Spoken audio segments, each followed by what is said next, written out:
muraho, welcome back to my YouTube channel and welcome back into this vlog because turamarana icyumweru cyose muri iyi vlog. So grab a drink and grab a snack kuko tugiye kumarana 30 minutes iminota 30 yose hano muri iyi vlog. So aha hari ku cyumweru turi kwitegura icyumweru, hari mwenda nanemere babe kuzamudodera, ari gukora cardio yiwe.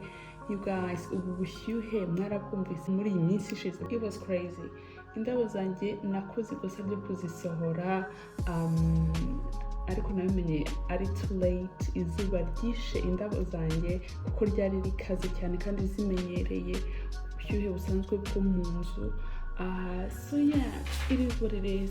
Nari mfite gahunda ariko yo kuzazinjiza ariko nashaka kubanza kuzitegurira ahantu hashyashya ngiye kujya nzitegurira kuko zitangiye kumbana nyinshi kandi nari nkeneye an upgrade, nari nkeneye ukuntu zigarura mu nzu zijya ahantu heza kurushaho.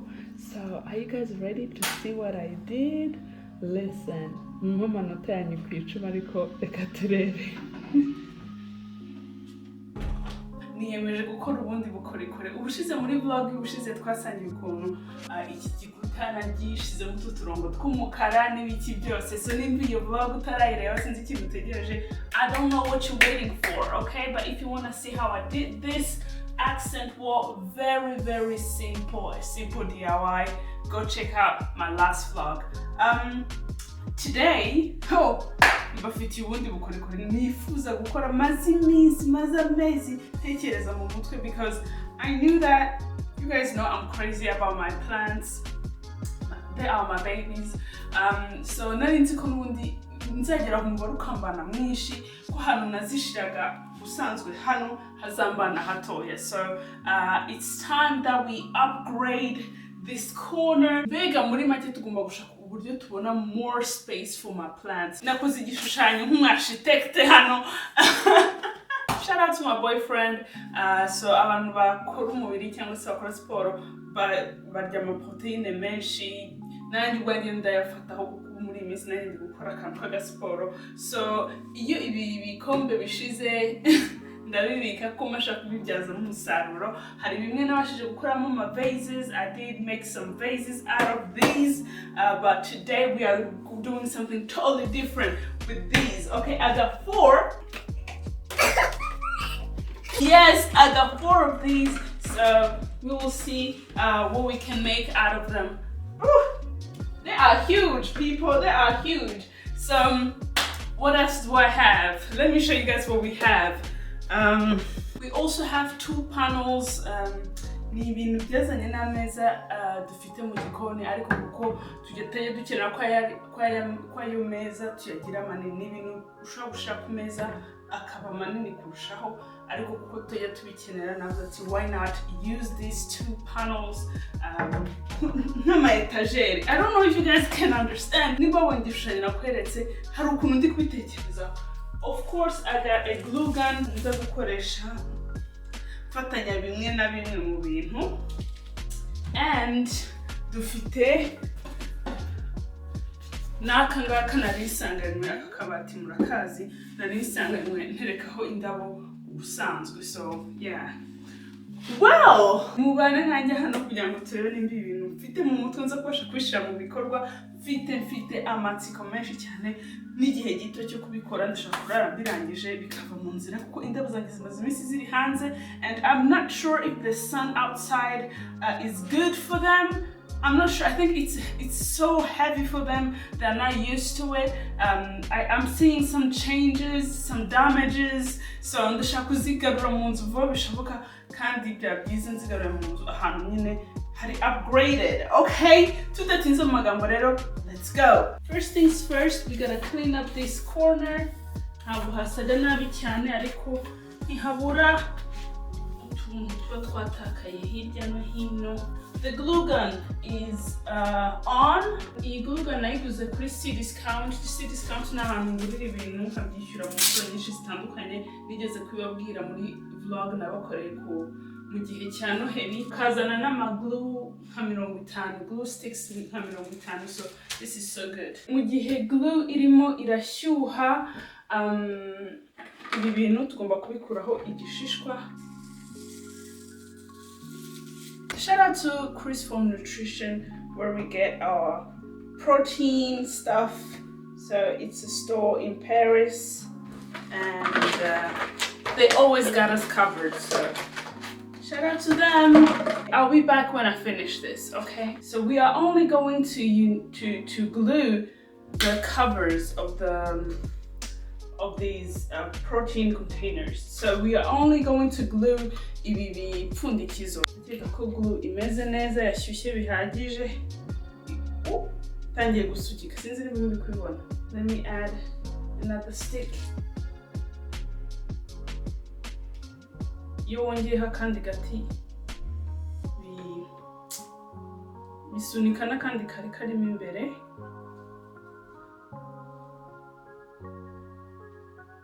Ahangaha niho umuntu atabazi nimba bifashe nk'uko bihagije. I'm going to add more glue on the sides. Let me let it dry and go to the other one. Niyemeje ko ibintu byose nkunda cyangwa ibintu nkora nka hobby bitagomba kuntwara amafaranga menshi. So, niyo mpamvu mbika buri kantu kose kugira ngo nzagakoreshe mu bindi bintu cyangwa iki, because honey, imishahariza already ifite ibindi bibazo igiye gukemura. So you gotta be creative and find other ways to enjoy stuff. Ariko iki ngiki kirafashe cyane nkuko nabishakaga.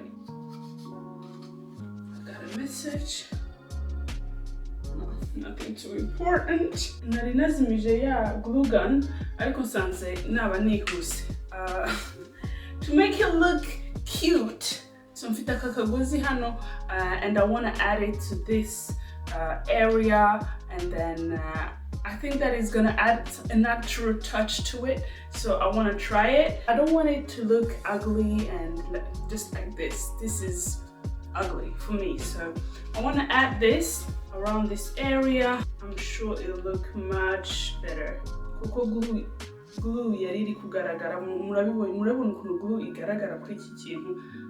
I don't like it. It gives it a plastic kind of look, and I don't want it. I'll be back when I'm done doing this for this one and for this one, and then we'll fix the rest, because harabasigaye ibintu bya nyuma ariko iby'ingenzi twabikoze hasigaye just kubitondekanya, and then it's gonna be reveal time. But first, let me finish this and I will be back, guys.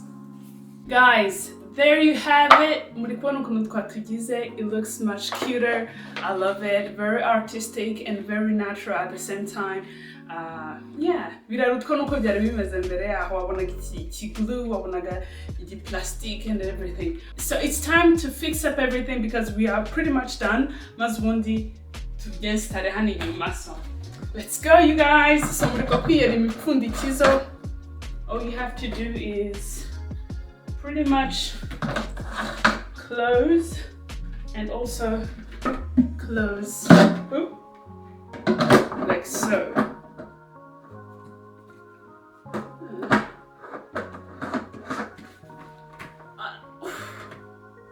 Voila. Oh my god! Okay, we are lifting weights, people, huh? Oh. Yo, this looks so dope, huh? Look at this. Huh? Okay, last one.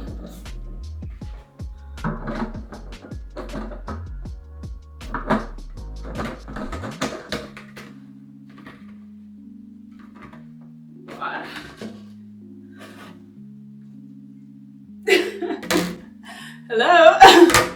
Hello, hi. Bae doesn't need to go to the gym anymore. Like, we can make this and put in weights and, you know. Okay guys, reka twegeranye ibyaburaga mazundi mbereke ukuntu bigiye kurangira neza. I'm so excited! Anywhere you go, you belong. Anywhere you say, anywhere.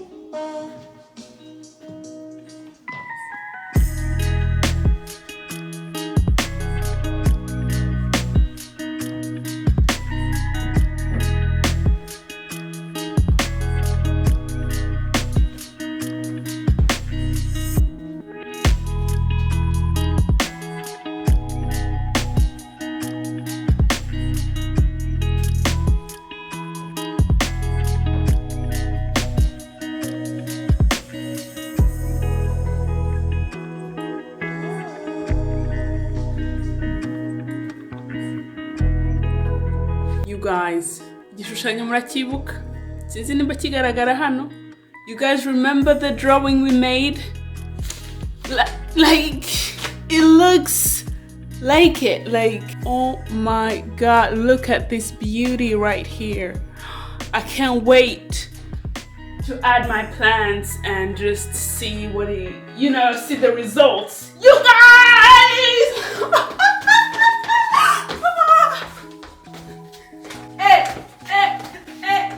Yo, I'm so happy with this. I'm so happy with it. Okay?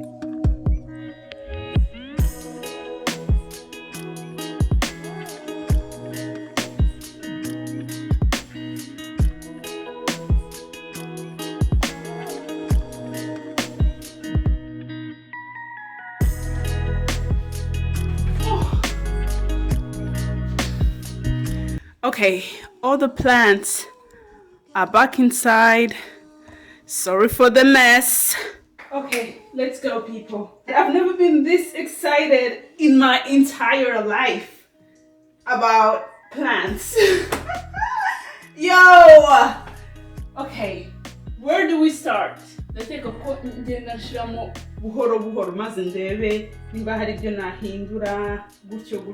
the big one is definitely going somewhere in the middle, like so. It's not very stable, but nobody's gonna play with it, so I'm not really concerned about that.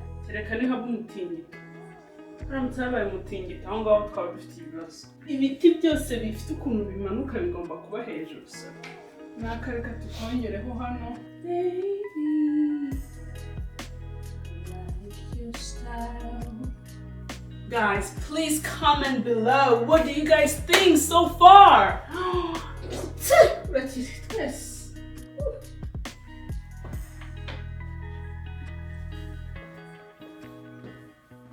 So, you guys, what do you guys think?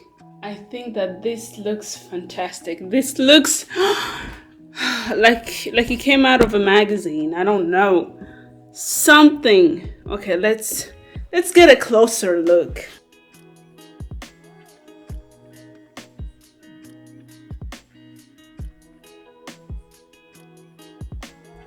It is pretty tall, so like, wow, this looks, oh, I can't.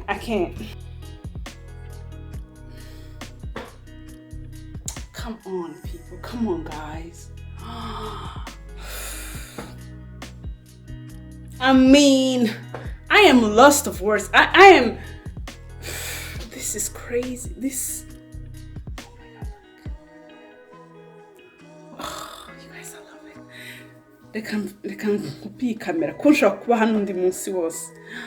you guys, I love the results. Musigire comment hano hasi mumbwire ukuntu mwebwe muri kwibona. You guys, murabona tutagerageje koko? I think that this is the most beautiful thing I've ever seen and I've ever made myself. Damn it. Let me take some time to digest all of this hard work, and I'll be back with the next thing that we will be doing, or I don't know. For now, this is my thing. Until next time, people.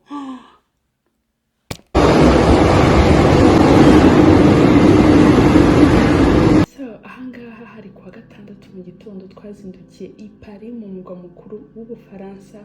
You guys, icyumweru cyose sinabashije kuvloginga nkuko nabishakaga, usibye kuri uwo munsi kuwa gatatu nakoze uriya bukorikori maze kubereka.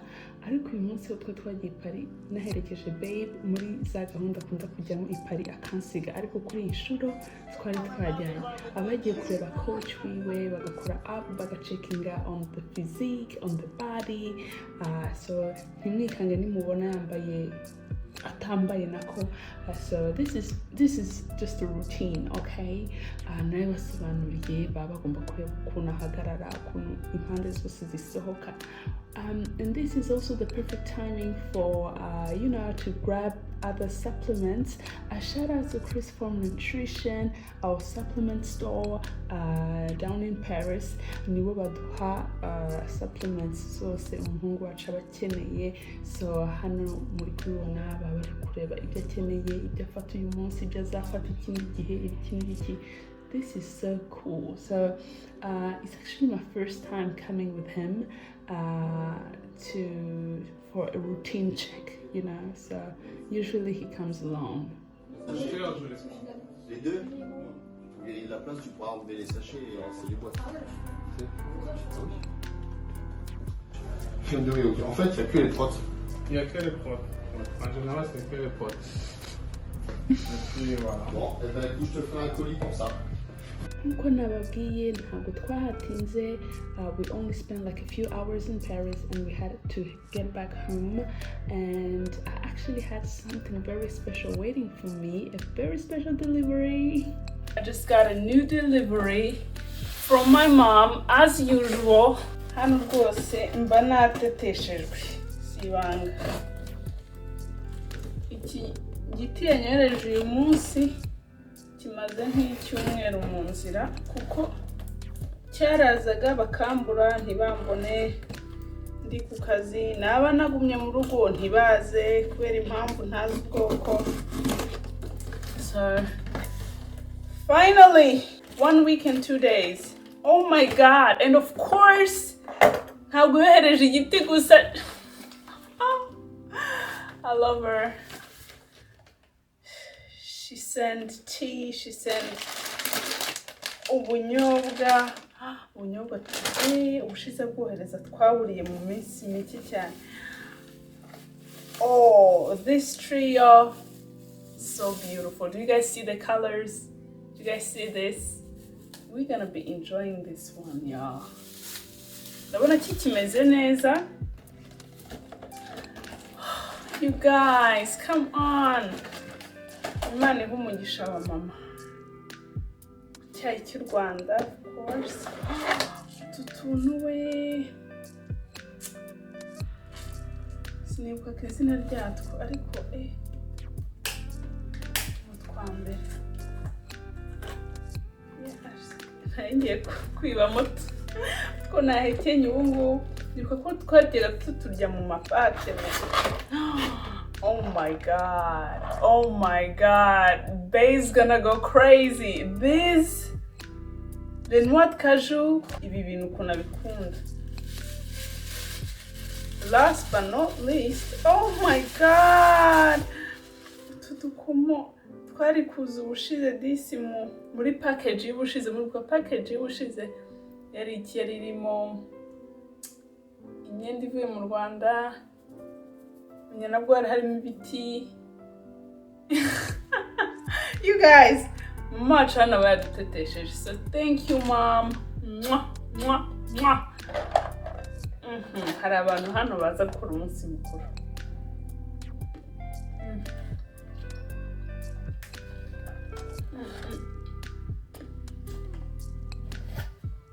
Okay guys, nzagenda mbere kuko iki giti kizagenda gikura buhoro buhoro hamwe n'ibindi. So tukekire mu muryango mugari w'ibindi biti byacu. Okay guys, ngomba kujya to the gym, so ntabwo ntinda hano. Reka ntishe mu butaka nihuse nkiha amazi maze ubundi ceho.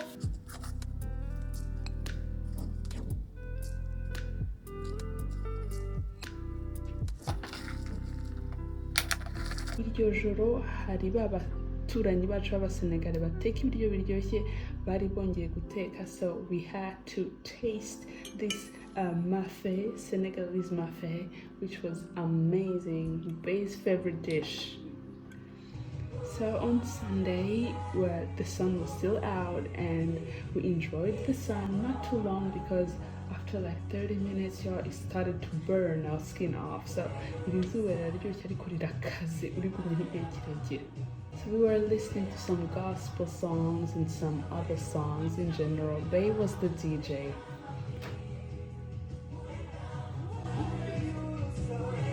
And later that night, we had pork, some French fries, and plain rice and ketchup. This was so good. Nyuma y'ibiryo by'amadiyete umuntu aba amaze kurya ibiryo bitandukanye biraryoha kubi. So yeah, so far nizere ko you're enjoying iyi vlog. Ahangaha nabaganije byinshi, so reka mbareke mutege amatwi. This is the outro, but still ahangaha twaganiye ibintu byinshi, so reka nceceke kuri uru ruhande rw'inyuma maze mbareke enjoying this outro.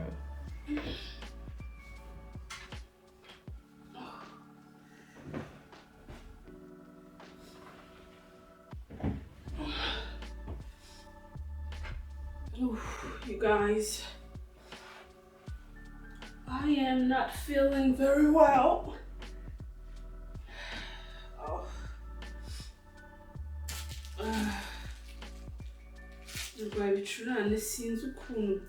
I don't understand how in the hell I caught a cold.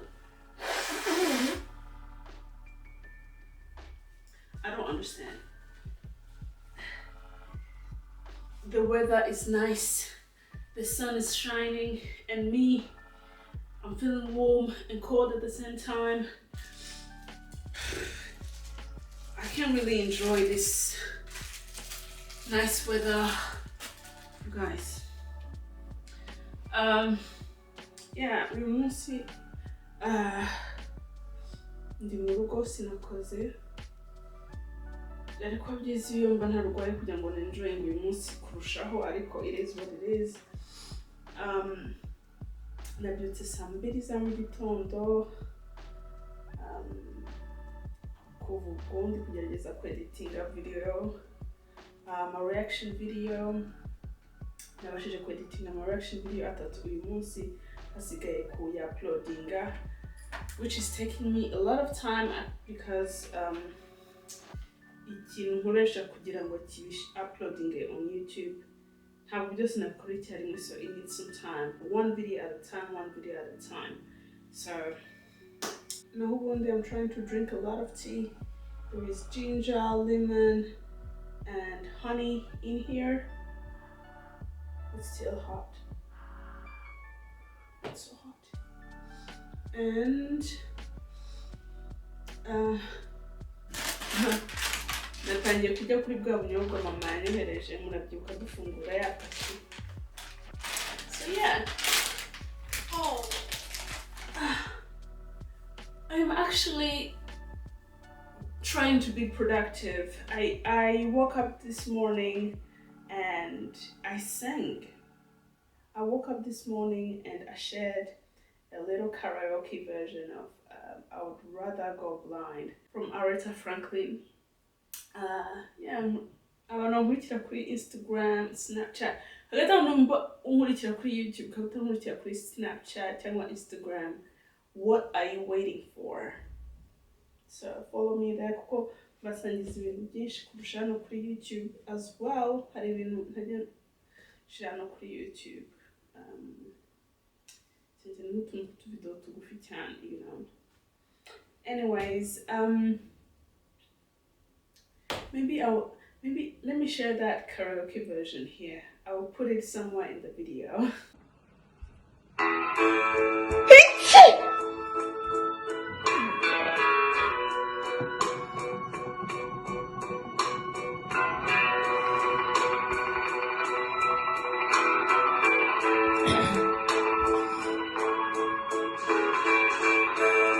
Something told me it was over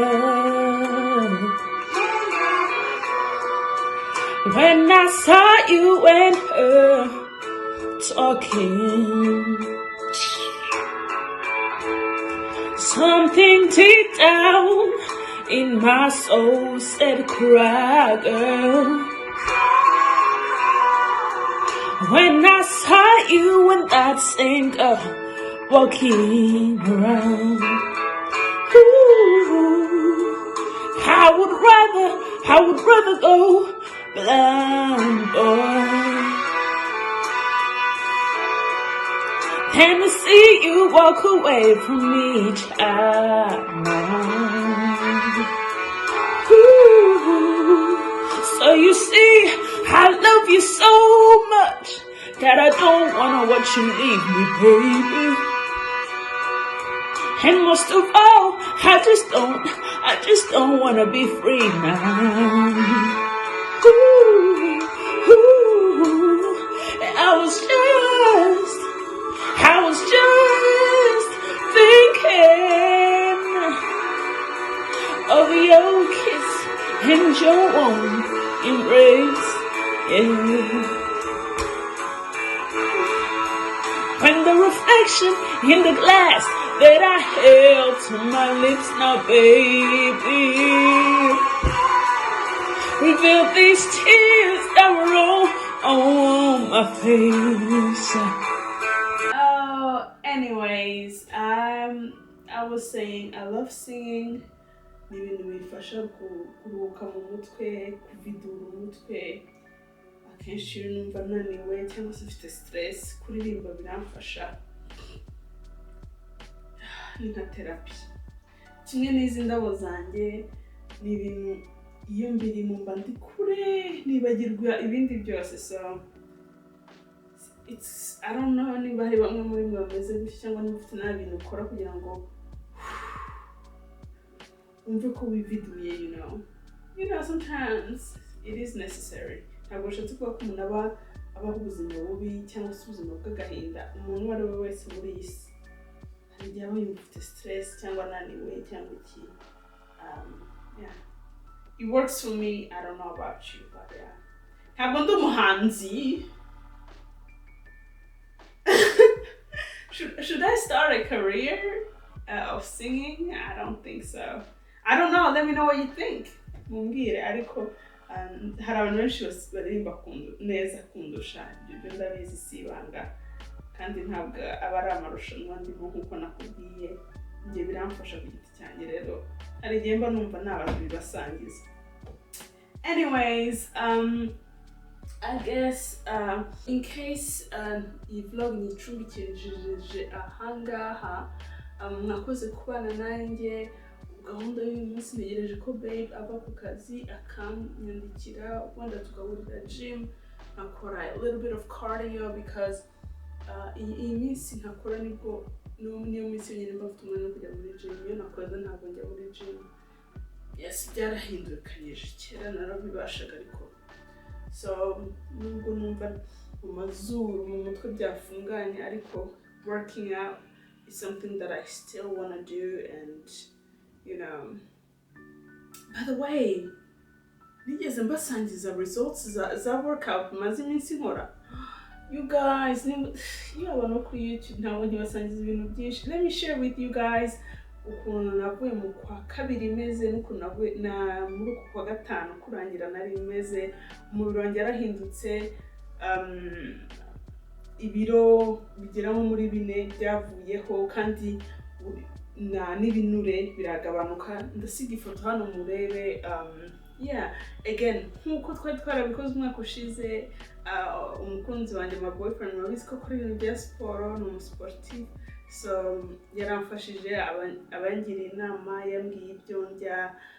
So ni ibintu bishoboka, ni ibintu this time sinshaka kongera kujyayo ngo nyuma mara amezi ntajya muri siporo. Niyo ngeso nakomeje kujya ngira mu myaka ishize, nkatangira nyuma nkarekera nkacika intege, ariko kuri inshuro ndashaka gukomeza. Nubwo ntabikomezamo ingufu buri gihe, ariko kutarekura nibyo bizana results, nibyo bizana umusaruro ushaka. Iyo urekuye ugomba kuzatangira wenda kuri 0, so urakomeza nubwo bitaba ari ingufu zimwe ukomezanyemo, ariko I don't wanna quit. I just wanna stay in it. So this time, for good. Fingers crossed. So yeah, ngomba kwitegura. Kamara iki cyayi nitegure ubwo ngende. Hari ibintu byo guhaha utuntu duke, ariko the routine, you guys know the routine. So yeah, you guys, thank you so much for watching this vlog. Make sure you click subscribe, make sure you leave a little comment. Usigiye agakomanta, mbwira ukuntu enjoying iyi YouTube channel, umbwire ikindi kintu wifuza kubona usibye pranks. Prank nabuze ahamera umuhungu wacu namuhamuye. Ndabizi ko mukunda prank ariko umusore wacu nta kintu nkimubwira ngo agifate seriously nyuma yaho namukoze prank ya kera yari abiri gusa ariko yaramwishe mu mutwe ku buryo bizagorana kongera kubasha kumukorera indi prank. Ariko who knows, maybe, I don't know, I really don't know guys. Kandi ni byiza ko ntabivugira hano kuko ashobora kubimenya akongera akajya nshungira hafi so kandi tari namaze kwibuka. Oh you guys, let me stop right here. I love you so much.